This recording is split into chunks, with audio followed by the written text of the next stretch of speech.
Magandang umaga mga ka-rides. Pupunta tayo ngayon guys sa Dipolog Boulevard. Ang nag-iisang ipinagmamalaki ng Dipolog City guys, ang Boulevard of Broken Dreams. Ang Boulevard ng Dipolog City. Pag sinabi mong Dipolog guys, isa sa maiisip mo is yung Boulevard ng Dipolog kasi yun yung pinakamahabang boulevard sa buong Mindanao. Kung bago pa lang kayo sa channel ko, paki-like and subscribe na rin po para sa more updates sa channel ko guys. Para ma-update kayo palagi sa mga videos natin. Nandito tayo ngayon sa crossing ng Estaca. Sa bandang unahan, malapit na po yan sa Boulevard guys.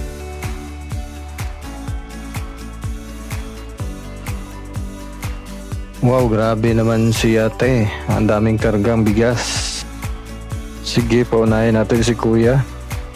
Yung lugar na to guys, sa Estaca. Dito yung sentro ng Dipolog City. Yung seafood house na yan guys, sarado siya ngayon kasi linggo. Pero open siya Monday to Saturday siguro. Hindi ko sure. Kumain na kami doon ng asawa ko. Sarap ng seafood sila guys. Try nyo po sa mga taga Dipolog dyan or mga turista na pupunta dito. Dito sa Dipolog City, more on restaurants and seafood dito guys. Ito yung unang motovlog natin guys. Kasi walang nagmo-motovlog dito sa Dipolog City or dito sa Mindanao. Bihira lang. Oy, shoutout sa iyo kuya na nakatingin.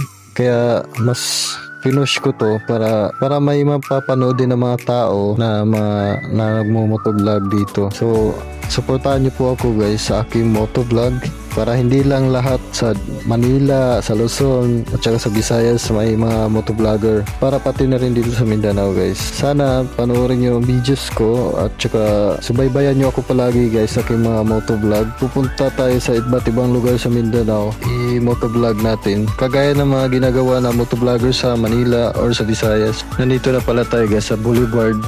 Nagtatagalog po ako kasi para maintindihan po ng lahat, kasi may mga tao dito sa Mindanao na nanonood ng mga vlogs. Yung iba hindi marunong magbisaya, lalong-lalo na sa mga Muslims, sample sa Marawi.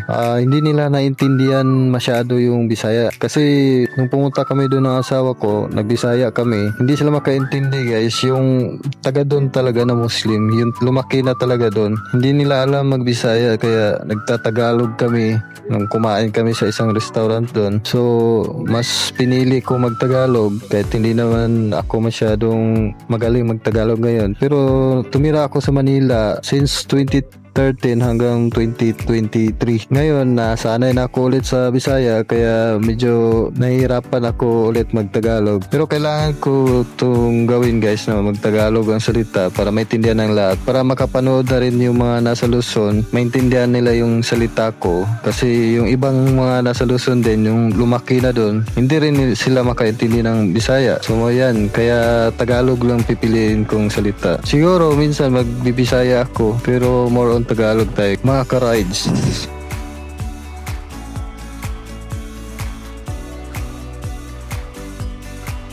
Tignan nyo mga ka-rides, ang ganda ng view. Ang linis din ng boulevard dito sa Dipolog. Wala kayong makikitang kalat sa tabi-tabi.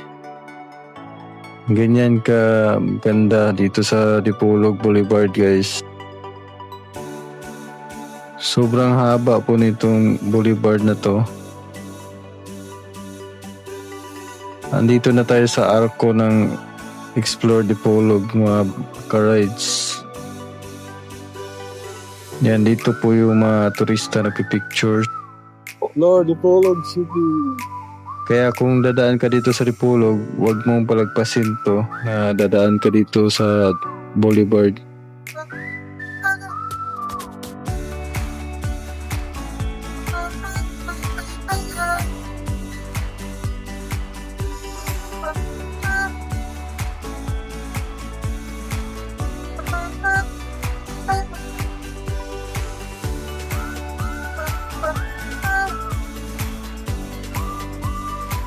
Ito na yung pinakagitna ng Dipolog Boulevard guys. Dito sa tulay na to, naliligo yung mga tao dyan. Pag malinis yung tubig, ang sarap maligo dyan. Kagaya nito, yan, ang linis ng tubig ngayon. Kaya marami naliligo dyan, lalo na po ngayon na linggo. Ganyan po kalawak ang Dipolog Boulevard. Sobrang lapad po niya at saka ang haba po ng boulevard ng Dipolog City. Diyan tayo pupunta sa pinakadulo ng boulevard sa Dipolog Port. Diyan po dumudunggo yung mga barko guys galing sa Cebu, Dumaguete, or yung iba naman sa Dapitan Port sila. Dito na tayo sa Nandito na tayo sa food hub ng Dipolog City guys. Diyan po nakapwesto ang mga kainan. Kagaya ng mga nagtitinda ng mga barbecue, mga fried chicken. Lahat guys, meron din mga dyan, mga shake. Kaya kung gagala kayo dito sa Dipolog, try nyo rin puntahan dyan sa food hub para kumain. Masasarap po yung mga pagkain din dyan.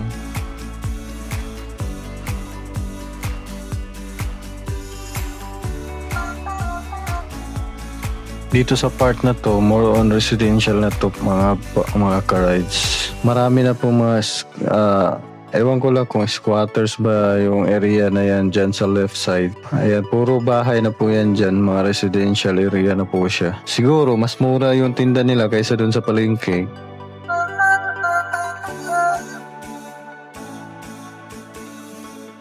So malapit na po tayo guys sa pinakadulo ng Dipolog Boulevard. Makikita na po natin ang Dipolog Port. Yan, may mga barko po. Yung barko na yan, yung barge, papunta po yan sa Dumaguete o di kaya sa Cebu mga ka-rides. So kung galing kayo ng Cebu or Dumaguete, pwede po kayong dumiretso dyan sa Dipolog Port para hindi na kayo babiyahe pa papuntang Dipolog. Kung dun sa Dapitan kayo mag-drop, or kung doon kayo galing sa Dapitan, babiyahe pa kayo papunta dito sa Dipolog. So mas maganda kung dyan na kayo mismo dyan na kayo mismo dudunggo guys. May makikita po kayo isang bundok. Yung green na yan na parang bundok. Mga sand po yan galing sa dagat. Hinuhukay nila. Kaya parang naging bundok siya. Tinutubuan na siya ng mga halaman. Kaya green na green yung kulay niya. Yan tinuturo ko po is buo po yan dati yung simento na mahaba papunta rin sa dagat. Kaso nasira po nung may dumaan na bagyo. Nakalimutan ko yung pangalan. So, paalis na tayo. Pabalik na tayo mga ka-rides. Ayaw ng asawa ko na magstay kami or tatambay. Gusto niya gagala kami. Paikot-ikot sa Dipolog City. Nandito lang po sidecar May nakita po tayong motor cab. Naka-private po siya. Ang ganda po niya. Nata. Naraman sila dito. Ayan, ang ganda po. Yellow, black yung color niya. Balak din kasi namin magpagawa na ganyan sa click namin ilalagay. Sir, amo ga pabuatan ni sir. Muslim. Pila po niya siya? Ano, ito yung uso ngayon. Ito yung uso sa Dipolog City guys. Ayan. Sidecar. Ang ganda ng cab. Si Utso. Oo, dadaan to para mabuhatan nila. Yan, private. Ganda. Pila po niya ka? Ganda. Okay. Ano na sila yung mga kwan? Sa dito. Ay, mga sample. Ang mga kanila dito. Di ay. Ikaw na lang mo eh. Alam mo? Taod na lang. Taod na lang. Ano na lang iwan? Ayun ang daton dito. Ayun yung bakal. Ganyan siya kinabit.